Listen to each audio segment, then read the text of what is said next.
the work that I chose to talk about in the video and write about was the Grotto de San Antonio. Okay. And the reason being is there's not a lot of information published about it, and I'm trying to get like as much information as possible for future generations who choose this. Okay. A good place to begin in this interview is just introducing yourself. Like, who are you, and how did you become an artist, and just your personal background and where you are today. Okay, so my name is Cakky Brawley, and I am an artist living here in San Antonio. I've lived here since 1993. I came here after graduate school. I went to Texas Tech as undergrad and then Indiana University for graduate school, and I wanted to move back to Texas. So I landed in San Antonio, and I'm super grateful for that. It's been a really good city for me. I teach sculpture and 3D down at Palo Alto College, part of the ALAMO colleges. And I work in public art as a professional artist. Actually, I'm an artist, but my work has been in the public art realm for the past 20 years or so. So I feel very fortunate about that. And I currently work with welded aluminum and incorporate original LED lighting sequences into the sculptures. Transitioning from your introduction, I feel like that's a good basis to begin talking about the Grotto de San Antonio, just because in my research, it seems like that was your first work, and if it was, this would be a good time to talk about the process for selection. How did this come to be as an art piece? Sure. Okay, so very interesting. The Henry D. Gonzalez Convention Center public art, gathering of public art for the renovation for the convention center was one of the first official public art calls from the city of San Antonio. And I want to say that I learned about it, I want to say it was 1998, 97 or 98. I actually have the paperwork somewhere. But it was really pretty interesting because I remember receiving what in my mind was just like a fold-over flyer, like just super low budget. Somebody gave it to me and said, hey, I don't know if you're interested in this. And, it was just like an 8.5 piece by 11 piece of paper. And so I was like, oh, that's kind of cool. And I was, relatively recent out of graduate school. So I applied for it just on a whim. Like, I don't even think I really understood what it was all about. But anyway, so I was selected among, I don't know how many, there was quite a few artists, like 25 or 30. I could be wrong on that. And they selected the artists, and then they assigned them to different areas of the convention center. And so that's how I came to be part of that. And it was, for me, it was one of those sort of fork-in-the-road decisions. Because I applied for that, because I got accepted, it sort of steered the course for the next, I don't know, up until now, going into public art. But it was very controversial as well because it was the first public art call. A lot of cities in the country were doing the percent for art type projects in the public spaces. In San Antonio, I just don't know that the public was ready for that because there was an immense amount of backlash and protesting. And I remember going to the courthouse, and there was a lot of people protesting. One guy was holding up a sign that said 1% for potholes. And wow. There were a bunch of artists that were there, in support of this new thing, which seems so silly now, that there were people actually protesting with picket signs. And they would show, David CASAS. So anyway, he's an artist here, and I remember they would always show him on the news because he dressed, real eccentric and everything, trying to make the artist all look, I don't know, a certain way. So, but he he has a sculpture there at the Grotto as well. But, so anyway, it was very controversial, and then the city pulled the name of the percent for art and then changed it to design enhancements for a little bit until things settled down. But now it's just an accepted part of major cities to have a percent for art, public art program. But at the time it was, exciting to be part of it, but it was certainly controversial. Well, that's good historical background about some of the difficulties, I think, of the piece coming into fruition. We've gone over, or how the piece came to be. Now, I guess we can talk about the concept or the conceptualization of the piece. So how did the concept of San Antonio come into play here in this particular commission? So when I was assigned to one of the grottos, it was a very specific space, a very specific shape. As you know, you've seen it. Mm-hmm. And so at the time, going down there to visit, it was all under construction, and it was this just kind of unusual shape that had to be filled. And so to me, it immediately made me think of, like, and they were calling it a grotto, so I think of little nicho where you would put, like, little santos. And I just thought, well, this is San Antonio's first big public art call. It's St. Anthony we're named, our city's named for St. Anthony. And so I started doing a little history about how we came to be named San Antonio. And it just, I don't know, it seemed like a natural fit to take our namesake and put it in this little grotto space.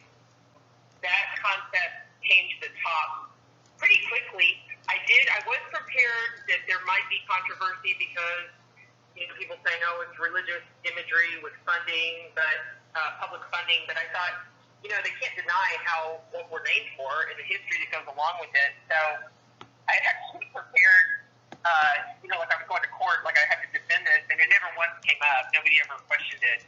So, but anyway, so that's how the concept came to be. So there was all sorts of elements that these artists were kind of assigned to, so to speak. So, for example, they had one artist design the carpeting for the interior of the convention center of the new expansion part.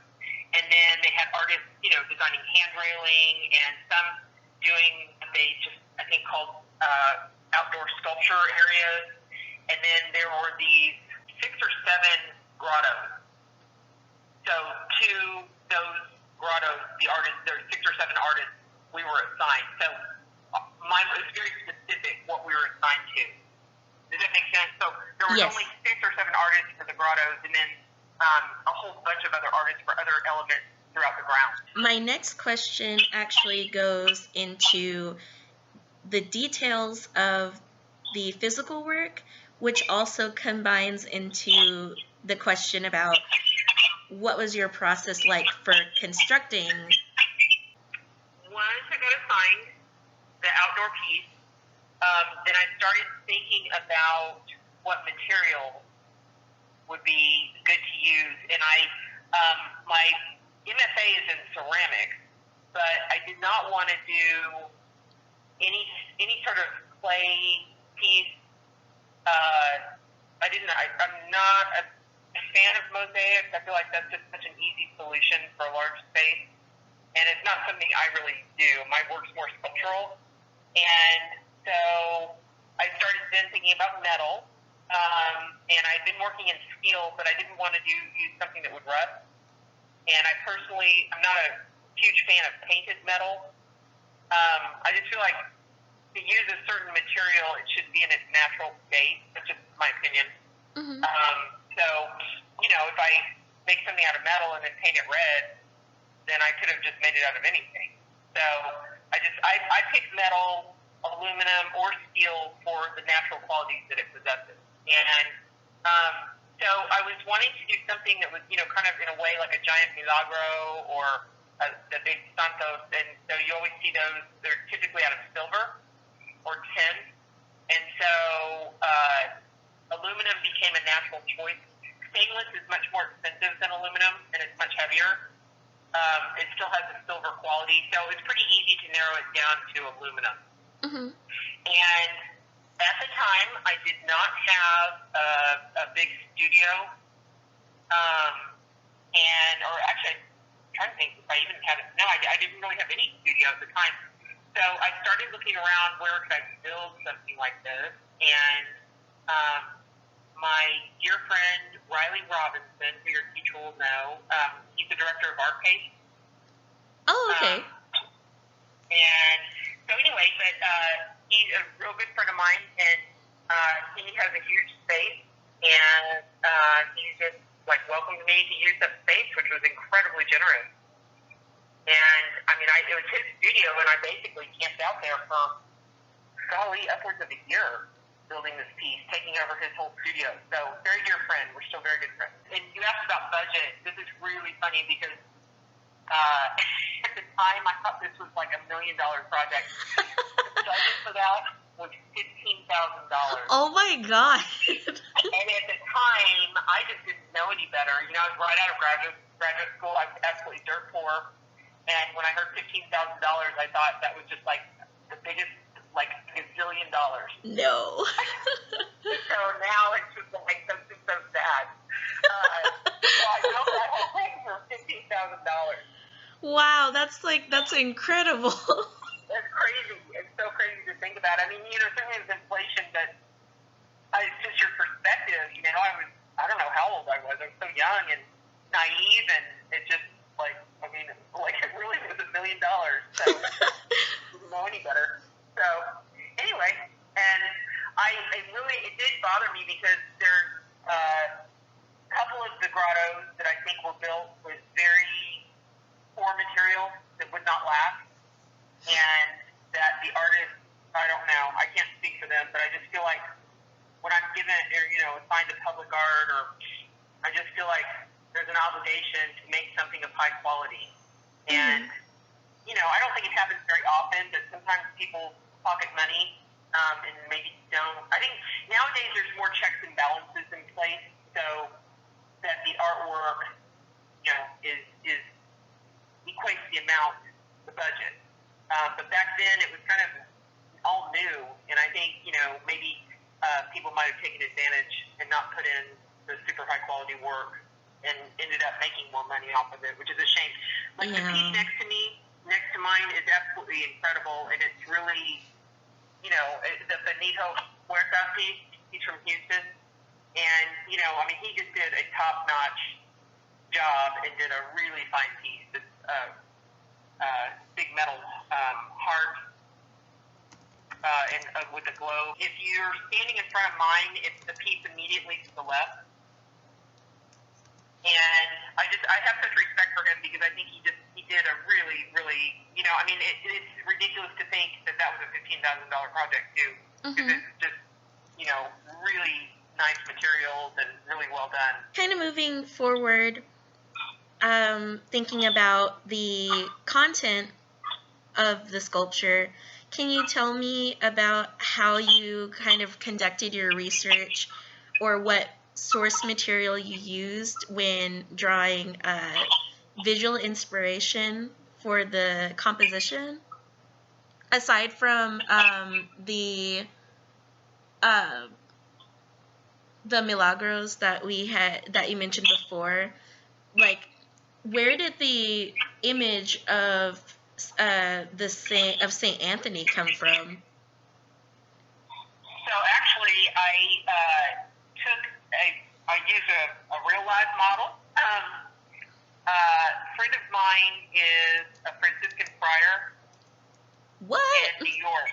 And so I'm trying to think if he was here or I was up there where I took pictures. So I used the habits that they wear because it's similar to the original Franciscan habits. So the one St. Anthony would have worn would probably not have been brown, like they always show pictures of. He was alive at the same time, similar time to St. Francis, who started the Franciscans, and it's believed that the original habits before were not brown, because they would have used a certain type of in some cases donkey hair or something, and so they think they were more gray. And so these guys that I know that were originated in New York, or Franciscans, have gone back to the more traditional look, and so their habits that they wear are more traditional. And so I just happen to, have access to those guys. So I took pictures, and that's actually, the pose is an exact picture of my friend. I did not have a full concept of scale, how to deal with, scale for the space. And so way back when, I went to the store, this Mission Container that sells giant cardboard. Like you can get 12, 15-foot pieces of cardboard. Yeah. And I actually did a full-scale mock-up in cardboard.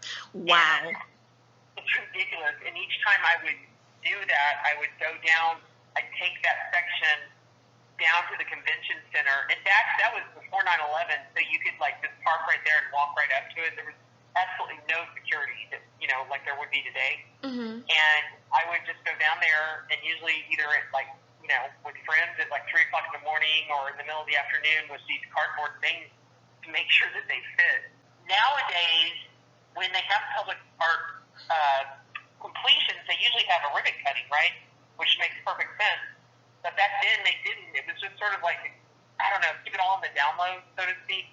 Mm-hmm. And so my mother was not having any of that, and she decided we needed to have a dedication. And she put together, it was ridiculous. We had it catered and everything. And I don't remember asking anyone for permission. And we hired the Palo Alto mariachis, and two of my friar friends, Franciscans, they came and dedicated the whole thing. Oh, wow. And we invited, I had all my friends and all these people, but it was just completely this bootleg dedication ceremony. So there wasn't an official one? It was just with your friends? Yeah, totally with my friends, family. Mom brought in the two friars. We got the Palo Alto, because I teach at Palo, so we got the mariachis there, and then we had it a catered reception. And can you imagine? We were setting up tables. I didn't get asked anybody. We just did it, and no one said a word. Yeah. So the final question that I have is more or less I guess statements that you may have about the process of working with this project. What were the challenges that you had and the successes, or things that were successful about the project that maybe you've applied to future artworks or artworks that came later?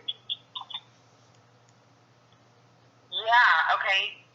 So I think for me, my experience has always been that one project leads to another, and that can take place in different ways through either the materials or the process.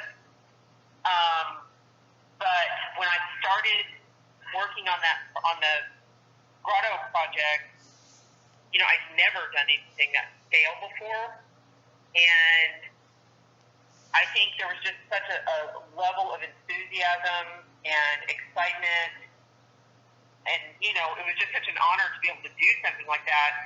And really, it's kind of at the start of my art career. I was only a few years out of graduate school, and so to have this opportunity, I was so thrilled about it. And so I just poured everything into it and researching to make sure I had the right materials. I'd never welded aluminum before. I didn't know what I was going to make it out of, but there's a thing in town called ALAMO Ironworks where they do a lot of casting of the manhole covers and the historic markers, among other things. And I somehow got an appointment, and I went and spent the day there on the assembly line. Because I thought, well, maybe I'll make it out of that. So I just get into what I call Nancy Drew mode. It's I've got this problem to solve, and I'm going to figure it out, and I'm going to just do whatever it takes to figure it out. And I've done that with every project. If there's a new material involved, it's okay, well, I don't know how to use it or whatever, and I want to, and I'm going to figure it out. And so